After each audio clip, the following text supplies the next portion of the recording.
might have recall a news story from last year. There was some interest in the fire departments and the firefighters in California, and the interest was that there were too many white men who were firefighters, and we need to have a program in California to make sure we don't have enough white men as firefighters. So we have DEI, we have budget cuts, and yet I'm wondering now, if your house was burning down, how much do you care what color the firefighters are? You can respond, and then we'll... Listen, I am so tired. You know what? There was an article that just came out that said that actually the most educated demographic in this country right now is black women.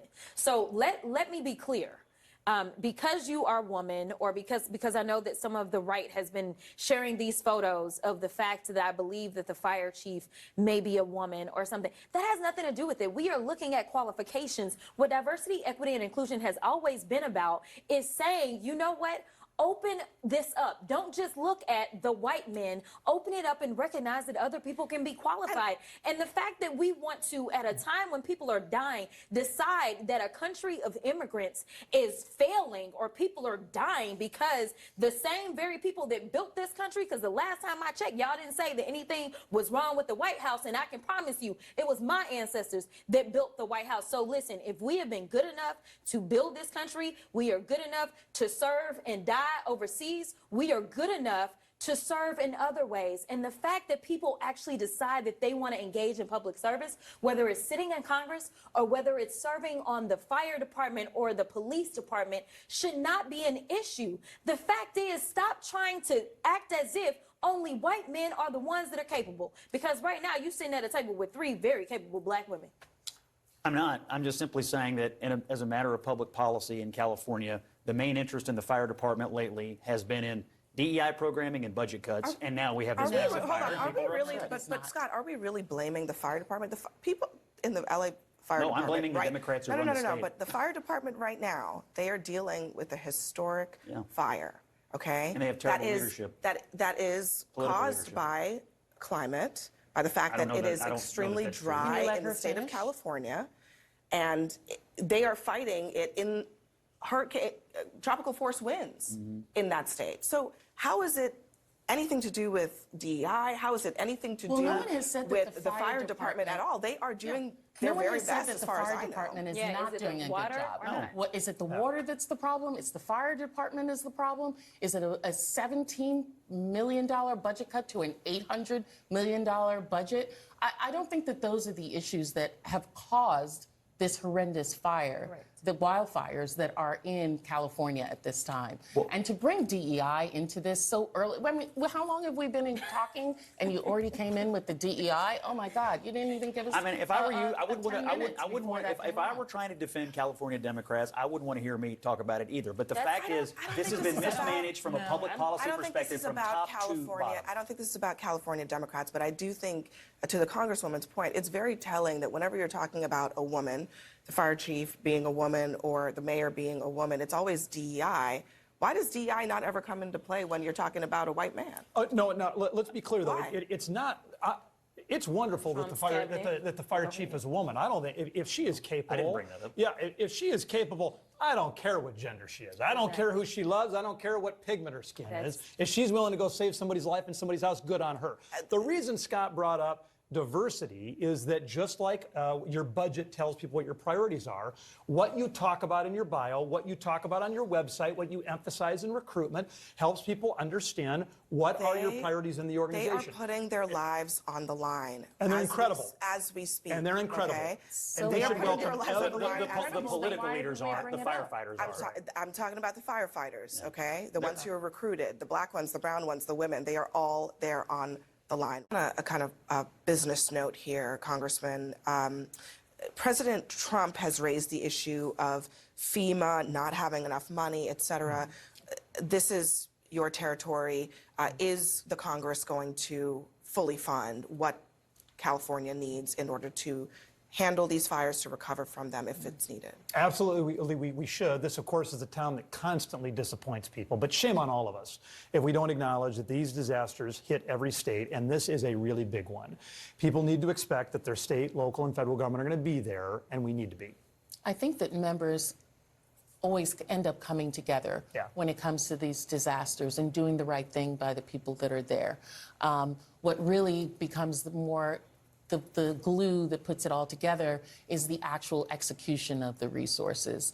And that's something that I think members of Congress need to do a much better job about, is making sure that the money gets on the ground to the people who need it the most in the manner and the speed at which And they just need it. in December, we did together, Republicans and Democrats, refill much of that disaster fund.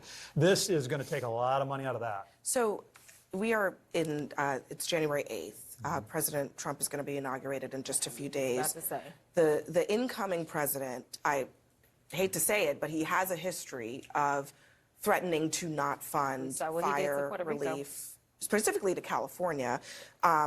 What did they do to Puerto Rico? I mean, we spent historic amounts of money on Puerto Rico. Let me just play what President Trump said. This was just in October about actually fires in California. We're going to take care of our farmers. We're going to take care of your water situation. And we'll force it down his throat. And we'll say, Gavin, if you don't do it, we're not giving you any of that fire money that we send you all the time for all the forest fires that you have. Yeah, the only thing that I would say is that I would feel more comfortable if we decided to send additional resources to FEMA now, before he is sworn into office. So my charge to the newly elected Speaker of the House is, let's get a bill on the floor. Let's come together just like we came together when it dealt with Georgia and North Carolina and Florida. And let's make sure that California has the resources without delay, and make sure that there is no planned politics, because if you trust what he says, he has already made it clear that he likes to pick and choose who it is that he wants to support. And while the Congress may come together, I don't know what he's going to do with the veto pen. So I think that we should get it done while we still have a President Joe Biden. Look, the Congress and the president, whether they do it now or 2 weeks from now, is going to obviously fund this and take care of this, and they need to. It's important. However, I do think this: policy changes should come along with this relief money here, with whatever it takes to rebuild and to fix. We have to look at the root causes, whatever forest management problems there are, whatever water problems there are, whatever issues happen in the local governance.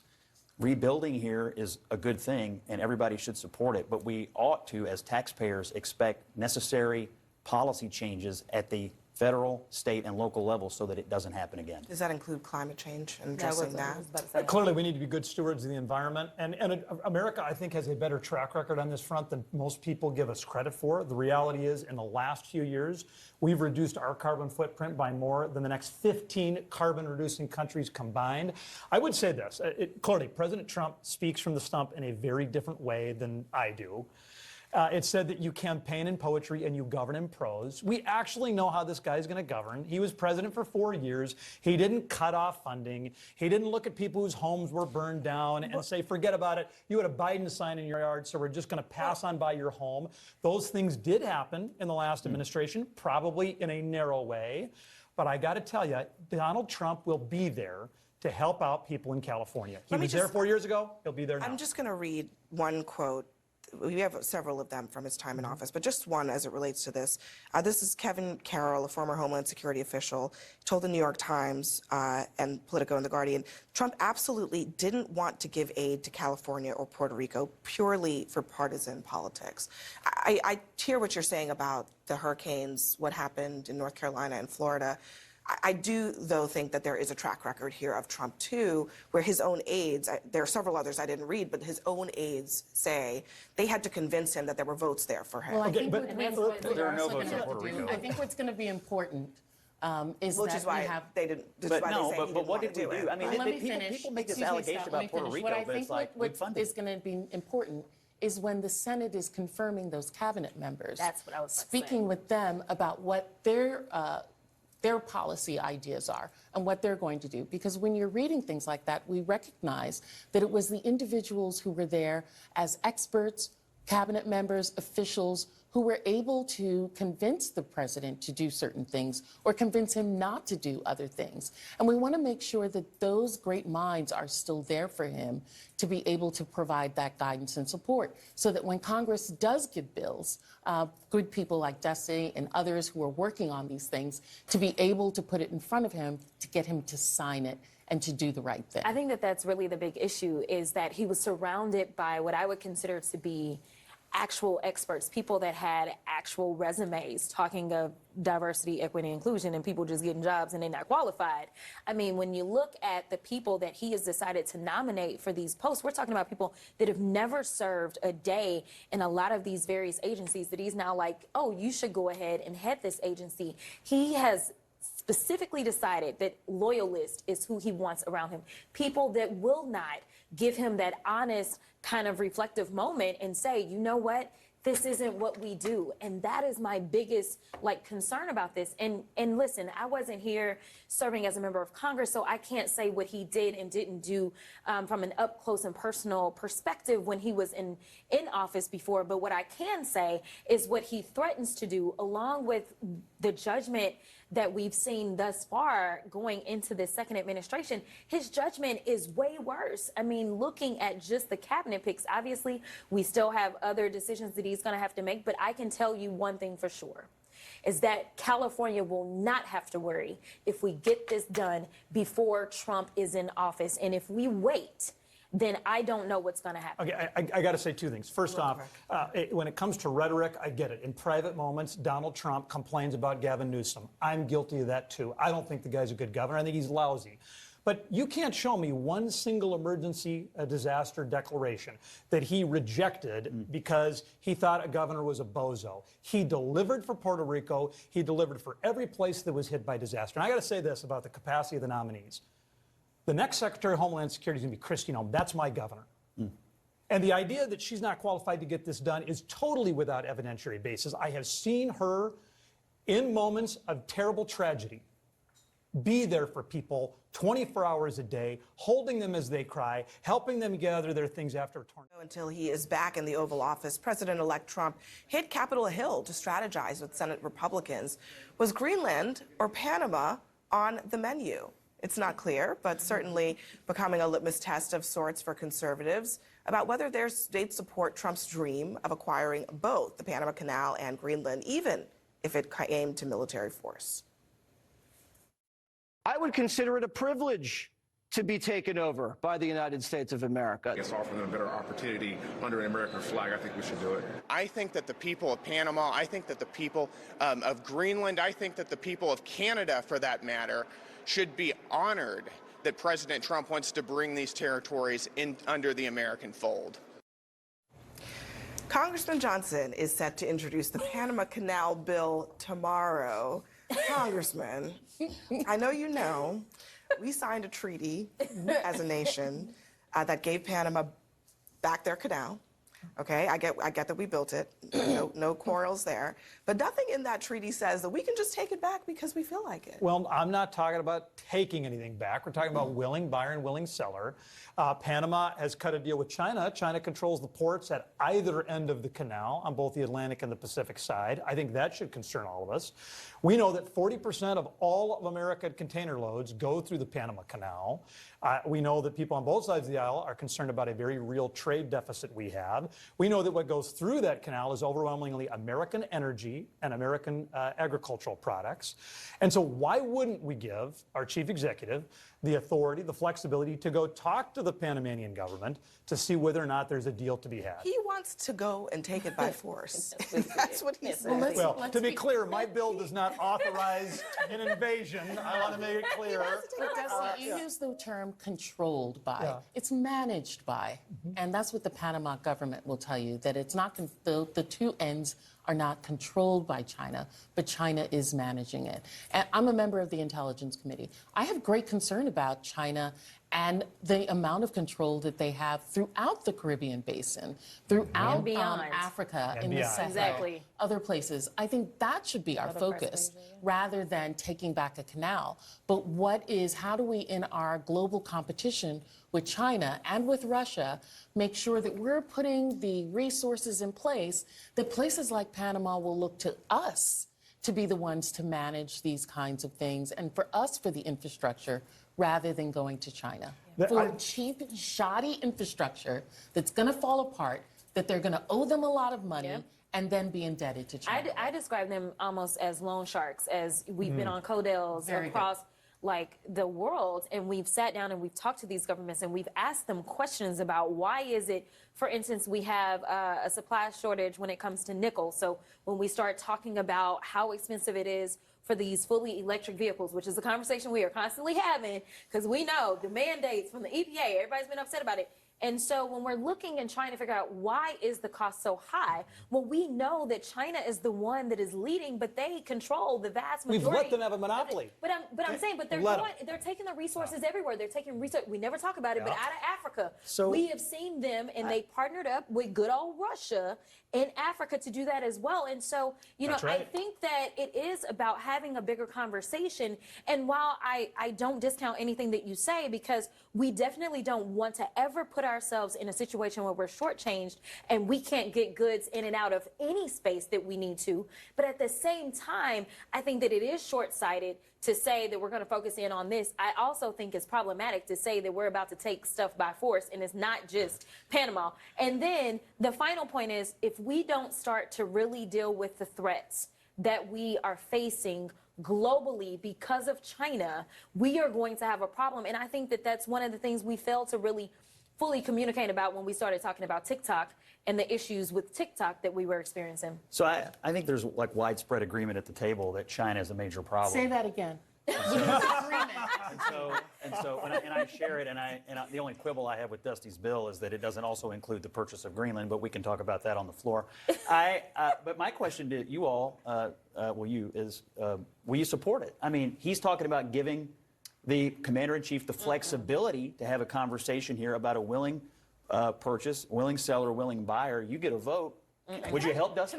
Before you answer that, does the president even need this bill? I mean, he can have a conversation. Yeah, if we're going to expend money, right? No, that's right. No, but I mean, but the money would still to come bring from an us. agreement I mean, yeah, he's got to bring an agreement to Congress anyway. So yeah, because Well, in we the have same power way, first. in the same way that it's okay to be pre-approved by your banker before you go look for a house, let's make sure that the Panamanians know that Donald Trump is serious and that we are going to have his back. I would say this, Cody, we should not be putting all our eggs in the Panama Canal basket. I just want to make it clear to all your viewers, it's not like this is the only thing I'm focused on with China. It's my bill, the Ocean Shipping Reform Act, we passed out last Congress, which pushed back on, frankly, the Chinese Communist Party screwing us at our own ports. My bill on LIDAR, my bill on American farmland, that has tried to take a comprehensive look at the Chinese Communist Party. But it's going to cost more than $1, okay? Well, if you want to really do this, and this is also the era of Doge, we're supposed to I be was cutting just about funding. to ask, is Doge going to be a part of this? Well, every single ship Does this that have to be Doge approved? every single ship that goes through there is paying, on average, $50,000 or $60,000 in transit fees. This is a revenue source. Listen, Dusty, I understand how trade works. I'm just saying, Doge is Trump's big thing, which I still don't understand how it's going to work. Hopefully you can break it down to me one day. One of the other elements of this, the Gulf of Mexico. It is the Gulf of Mexico. Trump says he wants Gulf of America. the Gulf of Mexico, as it's been known for hundreds of years at this point. By the way, Congresswoman Plaskett, the idea that we would then go ahead and let's acquire all these territories, let's say we do this, as you understand, Well, we the don't lack take care of a of the vote. territories that Right, we the lack have of a vote now. is an issue. You know, there's a great book that's called How to Hide an Empire. And it's about American imperialism through various mechanisms in which, you know, we have Pacific territories as well, Guam, Northern Marianas, American Samoa, Puerto Rico, and the Virgin Islands. These are places that are territories, We have had territories before, but there's always been a path towards statehood, a path towards full inclusion. It has only been since Puerto Rico and these other areas have become, I mean, Puerto Rico has been waiting to become a state for over 120 years. The Virgin Islands, over 100 years. Other places, less than 50 before they become a state. That's really the issue. It's a process issue that many of us are concerned about that are part of the territories, is that there has not been an agreed upon process by which then we can become. And people are like, oh, then they'll all be Democrats. Listen, the Virgin Islands has had Republican governors in the last 20 years, and Puerto Rico just inaugurated a Republican governor. So you can't, in Congress right now, 3 are Republican and 3 are Democrats. Yep. It's not like you're going to end up with a monolithic people just because they're brown. And also, I mean, if you are going to, Scott, I'm looking at you because you keep insisting you want to buy Greenland. Yes. But are you going to give them a vote? Is Greenland going to become a state? Are you going to enfranchise the people that you then do we need a state with, you know, a population of 56,000? No. I don't know. I don't know. South Carolina, from a very small state. No, but let's be clear. I've got 30% more citizens in my district than the average member of the House does. South Dakota is a very populated congressional district. Well, how about Greenland will not be that big. Yeah, look, well, let's go back to that, though. But when South Dakota became a state, what was the population of it at that time? When Wyoming became a state, what is it? Puerto Rico has over 3 million people, and it's not a state. That's more than many Yeah, which is why I'm not proposing statehood. But of course you're not, because it's very easy to want to acquire territory without enfranchising the people. But you guys are getting bogged down in like the bureaucracy of this, the bureaucracy of it, and I'm getting bogged down in the rare earth minerals and the strategic imperative to stand up. Just strip it of its resources without giving the people who live there full inclusion but into we the cannot place that have they're this going to be. I fully imagine that if we buy Greenland, the people of Greenland that live there would be fully participatory in that. They might like it. They'll probably be compensated for it. And I think it'd be a much better deal than they got right now. No, anyway, we're sitting in D.C. right now. I just want to point out, if we're about to start talking about population, if that is the measure of who should have a state, I do want to point out that D.C. has more people and does not have statehood than some of our actual states. So let me be clear. That is not the measure of whether or not you get statehood. But what is very frustrating for people such as Stacey, and she is a wonderful representative, but she is limited in what she can do when you literally say, you don't have a voice, and I appreciate what you did on the House floor. Well, I always have a voice. Well, yes, I may not have a vote. Yes, she may not have a vote, but she certainly has a voice. And you all have a voice at this table. Thank you very much, everyone, for joining us tonight.